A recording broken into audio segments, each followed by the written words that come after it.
بسم اللہ الرحمن الرحیم۔ السلام علیکم ساتھیو۔ ہندا سے کون واقف نہیں؟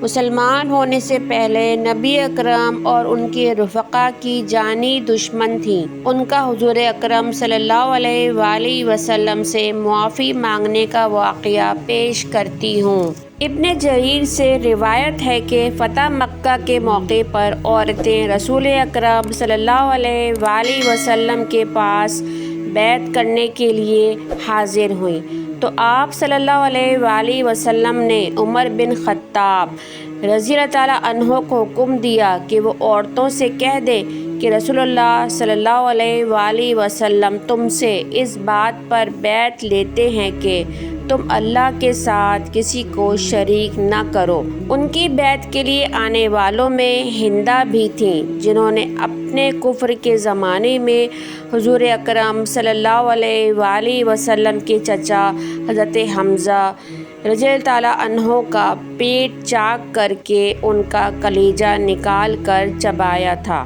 اسی وجہ سے وہ عورتوں کے درمیان ایسی حالت میں آئی تھیں کہ کوئی انہیں پہچان نہ سکے۔ اس نے جب فرمان سنا تو عورتوں سے کہنے لگی، اگر میں بولوں گی تو حضور اکرم صلی اللہ علیہ وآلہ وسلم مجھے پہچان لیں گے، اور اگر پہچان لیں گے تو میرے قتل کا حکم دے دیں گے۔ میں اسی وجہ سے اس طرح آئی ہوں کہ پہچانی نہ جاؤں۔ مگر تمام عورتیں خاموش رہیں اور ہندا کی بات اپنی زبان سے کہنے سے انکار کر دیا۔ آخر اسے ہی کہنا پڑا کہ یہ ٹھیک ہے کہ جب مردوں کو شرک سے ممانعت ہے تو عورتوں کو کیوں نہ ہوگی۔ حضور اکرم صلی اللہ علیہ وآلہ وسلم یہ سن کر خاموش رہے۔ پھر حضرت عمر رضی اللہ تعالیٰ عنہ سے کہا کہ ان سے کہہ دو کہ دوسری بات یہ ہے کہ چوری نہ کریں۔ اس پر ہندا نے کہا، میں ابو سفیان کی معمولی چیزیں کبھی کبھی لے لیا کرتی تھی، کیا خبر یہ بھی چوری میں داخل ہے یا نہیں، اور میرے لیے حلال ہے یا نہیں۔ حضرت ابو سفیان مجلس میں موجود تھے۔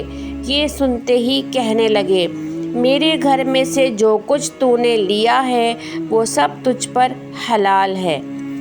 اب نبی اکرم صلی اللہ علیہ وآلہ وسلم نے صاف پہچان لیا کہ یہ میرے چچا حضرت حمزہ رضی اللہ تعالیٰ عنہ کی قاتلہ اور ان کے کلیجے کو چیرنے والی اور پھر اسے چبانے والی ہندا ہے۔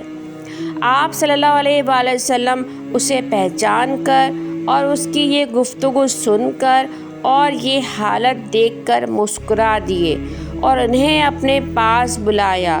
انہوں نے حضور اکرم صلی اللہ علیہ وآلہ وسلم کا ہاتھ تھام کر معافی مانگی۔